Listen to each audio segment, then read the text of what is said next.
Hey guys, it's Jeff Hartman, the Neptune Man.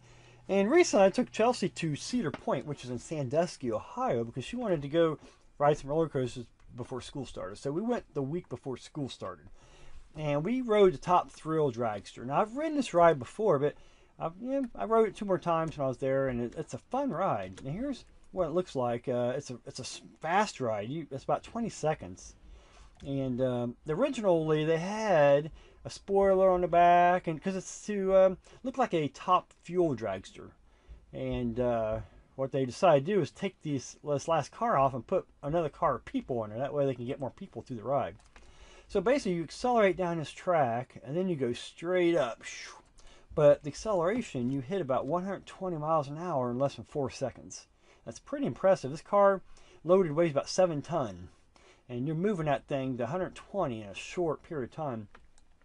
And we'll talk about the horsepower later, what this system generates. But yeah, you go up here, it's about 420 feet to the very top. And then you come back down, you do a little twist again, and then the ride's over.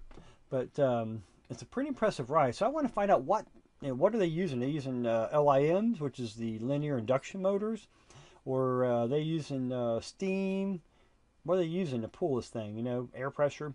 So it turns out they're using hydraulics, and the system actually generates about 10,000 horsepower. Okay, so what they're doing is they have a reservoir of hydraulic fluid. They have pumps, probably a ton of pumps, and I've heard it's like 150 kilowatts of pumps it takes to fill up this tank right here. This is the high pressure vessel right here. What they've done is they're using nitrogen on the bottom side and have a piston. So as they push this pressure up, it pushes down on that nitrogen and it makes it kind of springy. So it's just waiting to be released, all this energy. So what they do is then they open up the main valve when everything's good and all the sensors saying okay to launch. They launch this thing. This reel spins fast enough to pull this thing. This is the catch car. It actually hooks to the cable, and that's what actually pulls you down the track. And then it's pretty impressive. It only takes, I read, 2 seconds to blow all this fluid out of here. So here's another picture I found that's representative of what we're doing here. You're pressurizing the oil, hydraulic fluid, against the nitrogen. Release valve, turns the winch, catch car comes down the track. It's pretty simple. But you have 32 hydraulic motors. There's 16 on each side of that reel. And I'll show you some pictures of that. It's pretty impressive, that setup.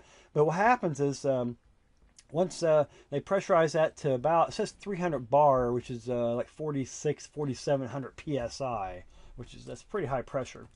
And then once they get up to speed, they actually slow the catch car down. There's electromagnetic brakes, which we'll talk about that. Now here's what this thing looks like from the side view. There's the reel right there, and there's 16 motors or hydraulics, and you can see the 2-inch lines that's feeding the hydraulic fluid at the high pressure, and then the 4-inch lines are returning back into the reservoir here. But like I said, you got 16 on both sides. The other side looks pretty much like this side, and all those fire at the same time. There's a gearbox behind there. That gearbox turns the reel, and now there's a size, he's probably 5-6 foot, right? You can see how big that reel is. That's huge. And you notice the cable's on one half. Well, as they roll this thing out, the cable comes off one half and it actually wraps on the other side. So there's a take up on the same reel.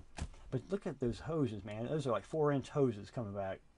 That's just crazy. You got a lot of wiring here, probably for sensors and everything to control the valves. And they call this the power room, and from what I understand, no one's allowed in there while they're running the ride, because if these hydraulic lines snap and start spraying out hydraulic fluid at the high pressure, you could kill somebody. And here's another view. You can just see the setup they got of all these hydraulic lines. And again, this system generates 10,000 horsepower. That's pretty impressive. But what happens, basically, you got all these cylinders. If you look, you see these cylinders right here. There's the air cylinders. Before they launch the ride, there's these big magnetic plates, or maybe 2 by 3 feet. They stick up in the middle of the track. And under the cars, there's coils. So when those magnets run over the coils, it generates a voltage. And they short that out. So what happens, it slows the car down. And if you've got like a little hobby motor, if you spin it, it'll go view, view, view.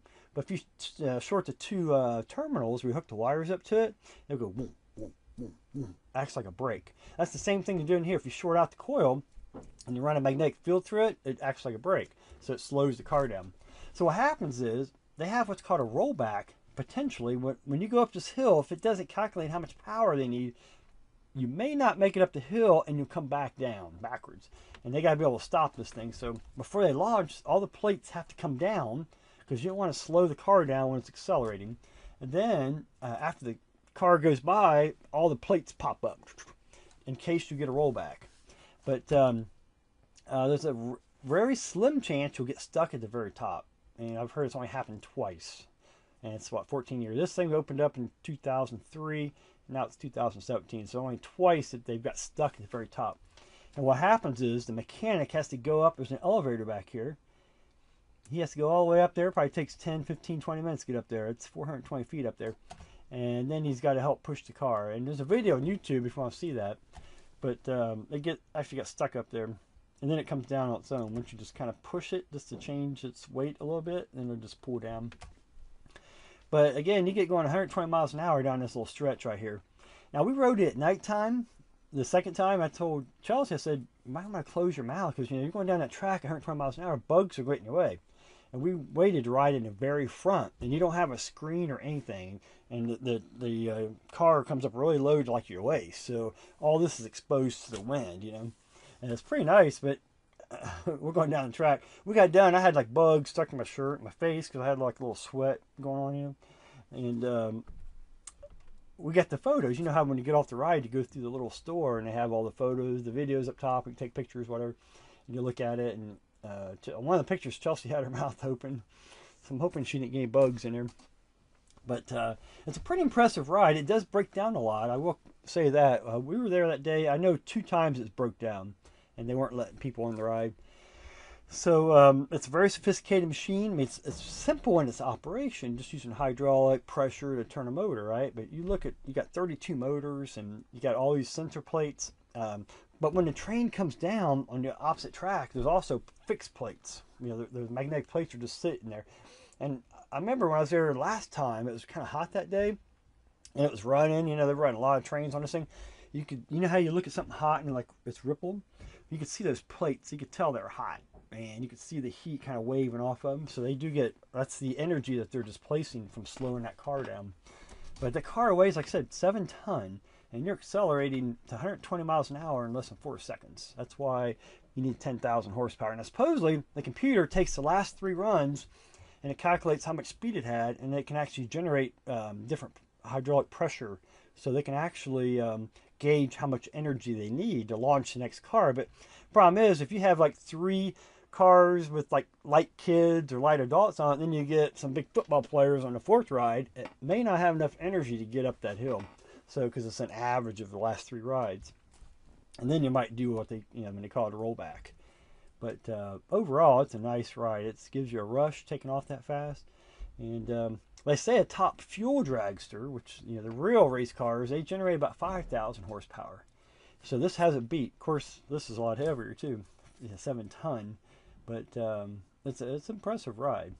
But it does break down a lot. That's the only thing. It's got sensors. I remember the guy was actually walking down here looking at the sensors. I think they weren't getting all the plates down or something. But it's a pretty cool ride. It's made by Intamin, and they got a patent on it. That's what this is based on a patent drawing that I found this. So they actually patent this technology using hydraulic to launch these coasters. So I hope you liked that. That was pretty cool. I'd like to ride that thing again. It's really really nice ride. It's fast though, and you're going up 420 feet. Now the King of Ka is like 456 feet, so it's a little 30 feet or so higher. And it's got the world record for the highest roller coaster in the world. So top Thrill Dragster 420 is pretty high up still. So anyway, this is Jeff Hartman, the Neptune Man. I appreciate you. I hope you found this helpful. Thanks. Bye-bye.